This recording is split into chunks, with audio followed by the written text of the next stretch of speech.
Hello, and welcome to Epi-Center. I'm Camilla Foy, and if you've been here from the beginning, thank you for sticking around. If you're just joining, welcome. I'm so glad you're here.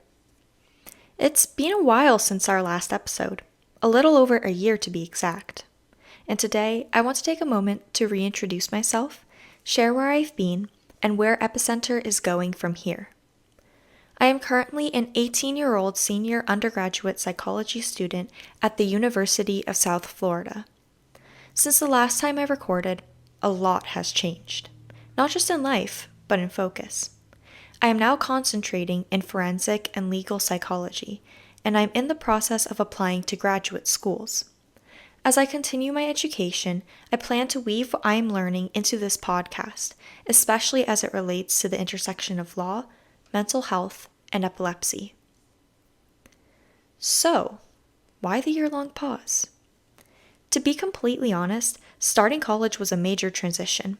Between transferring from my prior institution to the University of South Florida, adjusting to a new academic environment, and navigating everything that comes with that shift, I found myself unable to keep up with the production demands this podcast requires, or at least not the level of quality I expect of myself.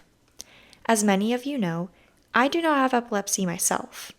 That means that every episode I create must come from a place of intense research and responsibility.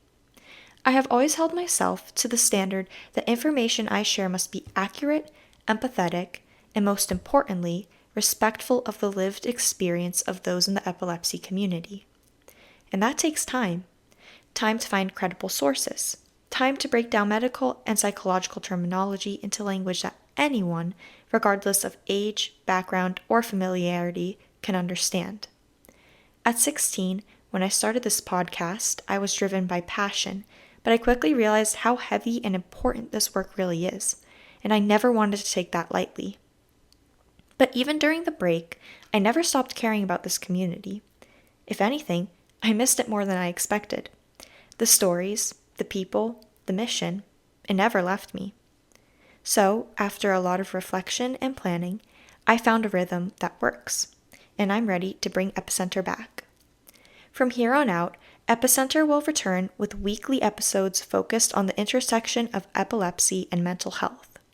We'll explore topics like anxiety, trauma, stigma, advocacy, and empowerment, always with care, curiosity, and the highest possible standards of research.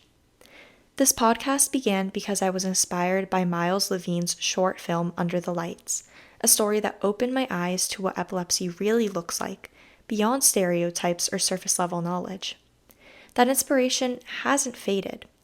If anything, it's evolved. And now, with more life experience and academic training under my belt, I hope to create podcasts that are even more thoughtful, more informative, and more compassionate. To everyone who's listened, supported, and believed in Epi-Center, thank you. This has always been a community-driven space, and I'm honored to continue learning and growing with you. So, with that, welcome to Season 3. We're back, we're ready, and I can't wait to share what's coming next.